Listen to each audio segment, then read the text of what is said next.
Okay, mga langga. Ayan, magandang hapon po sa lahat. Andito tayo ngayon sa aking garden. Ayan. Mayroon po tayong dumating. Galing po ito sa Germany. Hindi ko pa po nabubuksan. Galing po ito kay Ma'am Orfa. Wow! Ang saya natin dahil pinadalhan po tayo nito ni Ma'am. Hindi ko pa po nabubuksan. Tara at sisilipin natin kung ano po itong mga pinadala niya sa akin. Wow! Ito na po yung ating mga natanggap ngayong Pasko. Ngayon ko lang po nabuksan. Ayan, ang ganda. Thank you, Ma'am Orfa, sa mga seeds. Wow, ang dami. Ayan, tuwang-tuwa po ako dito sa mga pinadala nyo. Sana po ito ay mabubuhay dito sa aking rooftop. Ayan, pero syempre hindi po sa akin lahat ito. Bibigyan ko po yung aking nanay. Dadalan ko po siya doon kasi meron din po siyang mga taniman. Ayan, yung iba dadalhin ko po doon sa kanya para makapagtanim po din sila doon sa garden. Ayan, ito po ay kulitis. Kulitis po ito. Hindi makita yung ano. Ayan, no, kulitis yan. Ayan, ito. Upo. Ayan, basahin nyo na lang kung ano yan. Ayan, tuwang-tuwa tayo. Ayan.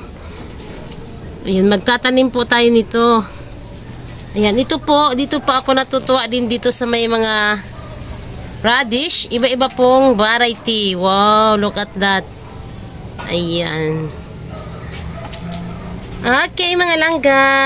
Ayan, bukas magtatanim na po tayo nito. Ayan, meron tayong ibang variety ng ampalaya, oh. Ayan po yung isang ampalaya na gusto ko ring itanim. Itong papaya, dadalhin ko po yan doon kasi hindi naman po yan dito pwede sa akin sa rooftop dahil mahangin dito sa 3rd floor. Doon na lang po yan. Sa nanay ko, dadalhin ko yan doon. Ayan, kukuha tayo dito, hatiin natin ito para mabigyan din natin doon yung mga matatanda. Para makapagtanim din sila ng mga ibang papaya, ibang variety ng papaya. May mga upo din dito, oh. Wow. Ayan, ano to? Orange? Okay, orange, Hokkaido. Ayan, ayun, meron tayong ano dito. Ayan, oh, may onion tayo. Ayan, itatanim din natin yan. Ready na mga langga yung ating pagtataniman. Ayan, silipin natin doon yung ating pagtataniman.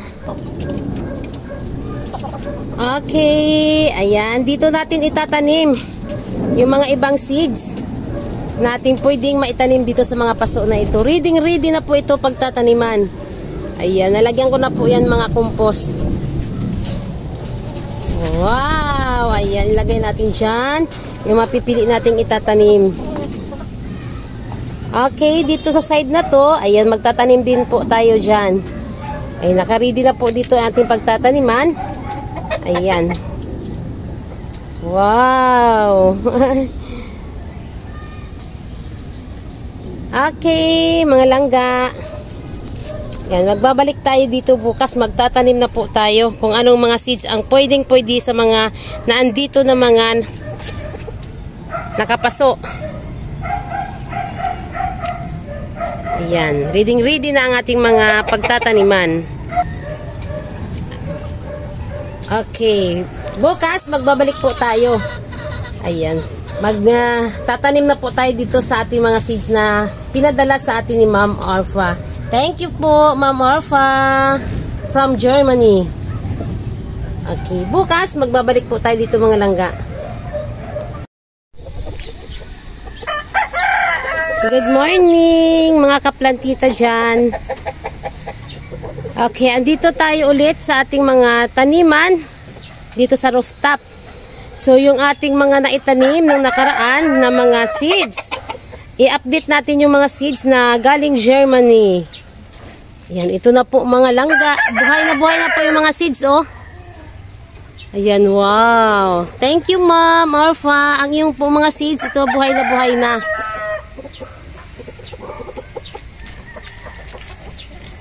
Ayan. Silipin natin dito sa kabila.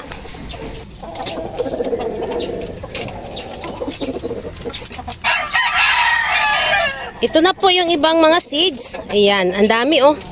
Buhay na yung iba dyan. Ita-transfer natin. Ang dami po nila sa isang paso. So, magta-transfer tayo. Ang ganda po ng mga seeds ni ma'am. Galing Germany. Mga buhay na po ang mga seeds na galing dun sa kanya. Itong naandito. Ito. Ayan. Ang mga kulitis ng mga langga. Red kulitis. Yan. Ita-transfer na din natin yan. Yung mga ibang mga seeds na yan.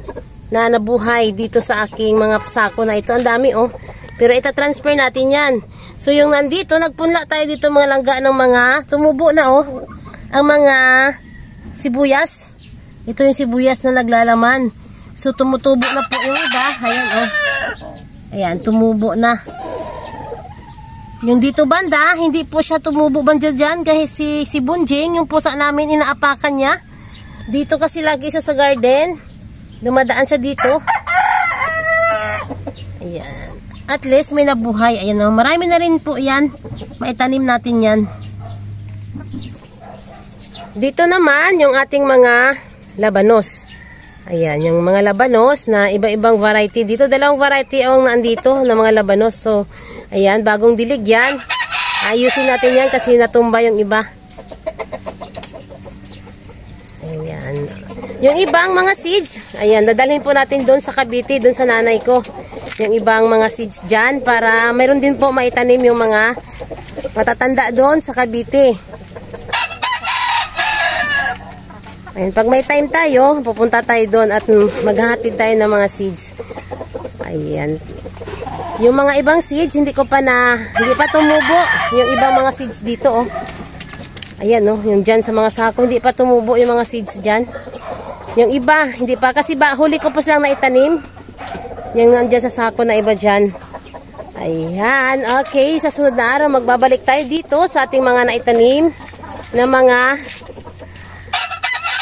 seeds galing Germany. Ayan. Thank you. At tayo ay magtatanim pa ng iba pang mga seeds dyan. Marami pa tayong pagtataniman ng mga sako. Maglilipat pa tayo ng mga lupa. Ayan, magbabalik tayo sa sunod na araw. Kamustahin natin yung ating mga...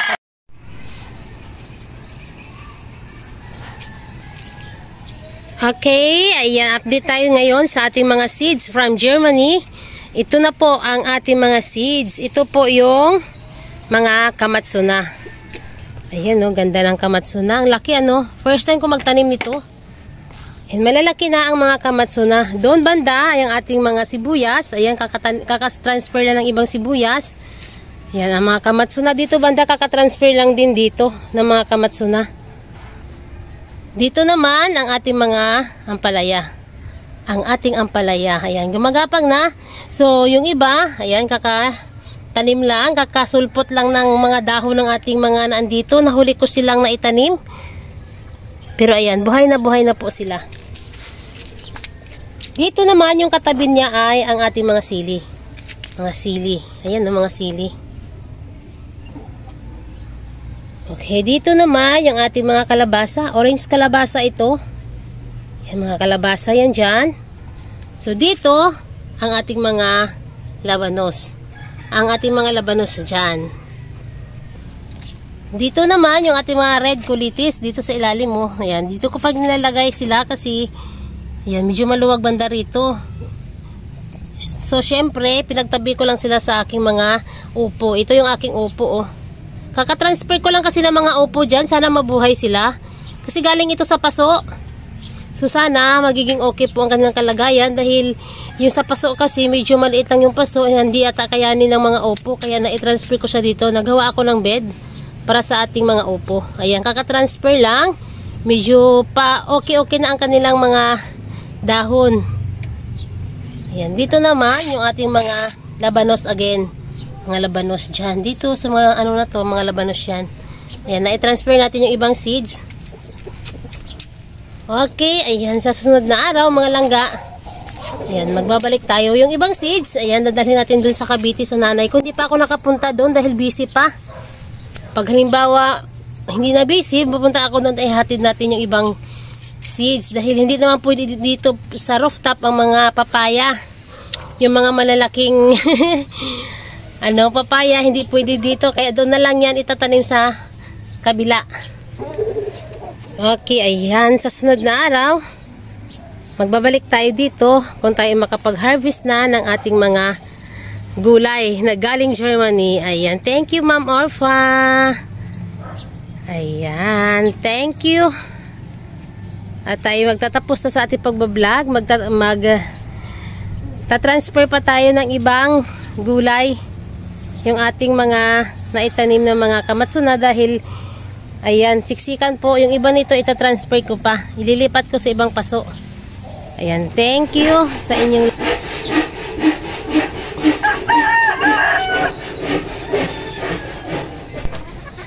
Hi, good morning! So this video, mag-a-update po tayo mga langga sa ating naitanim na mga seeds from Germany. So ayan, ito na po mga langga, ang tataba na nila, ang lalaki na. Ayan oh, ito.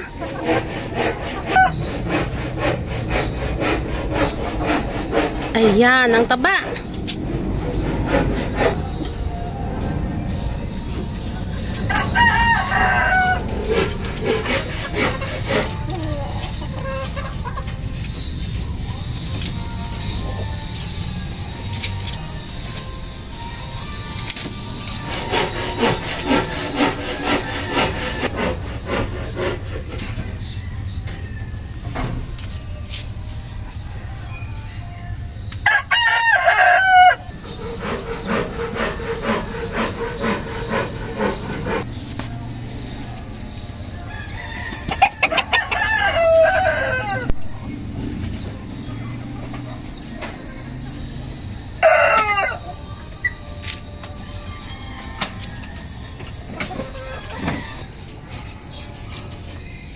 Okay, ayan. Nakita nyo na po ba yung aking mga naitanim na mga seeds? Buhay na po yung ating mga seeds na galing Germany.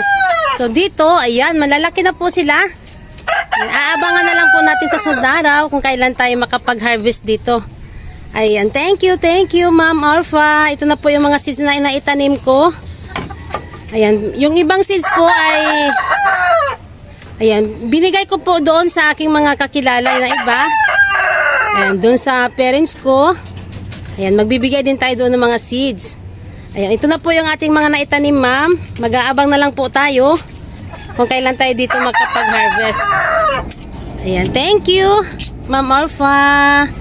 Ayan, thank you sa inyong lahat. At tayo ay, ayan, makulimlim na lang ga, parang uulan.